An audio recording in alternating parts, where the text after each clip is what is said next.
Ja bērns ir saaugstējies un klepus, ko tad var darīt?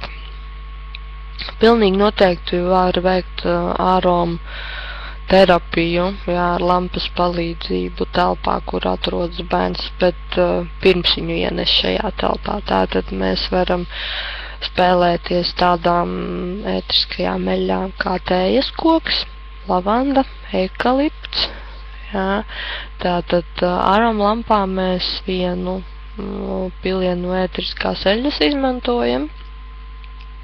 Grīdas es tajā pat laikā iesaku mazgāt ar citronu, vai nu ar citronu, vai ar tējas koku, vai ar manukas ēterisku eļļu. Jā, tādā veidā jūs tā kā likvidējiet šīs baktērijas. Gadījumā, ja bērnam ir iesnas, tad, protams, ir jādara, jūs varat paskatīties video, jā, ko darīt, ja ir iesnas, un bez tā mēs vēl tā kā varam papildus darīt sekojošās lietas, kad mēs varam izmantot, lai izplatītos gaišā šīs ēteriskās eļļas, tātad lampā varam iepilināt vienu pilīti citrona, jā, vai eikalipta, vai lavandas, vai tējas koka ēterisku eļļu, kas tā kā atbrīvos elpceļus. Tieši tāpat arī manukas eļļa ir ļoti laba šiem gadījumiem.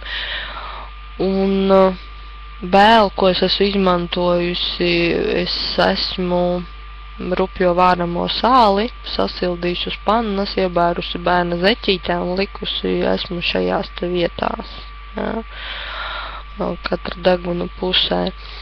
Un tas arī ir palīdzis pie iesnām. Gadījumā, ja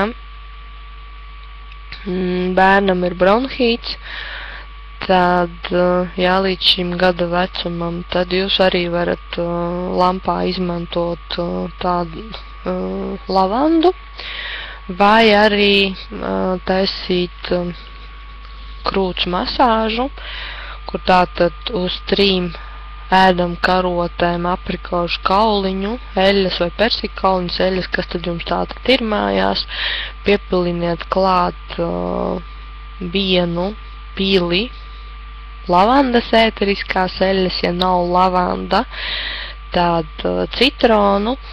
Un tā, kad jūs šo abas eļļas, bāzes eļļu ar ēterisku eļļu būsiet sajaukuši, jūs varat veikt attiecīgu arī masāžu, kas tā kā palīdzēs arī atbrīvoties no bronhīta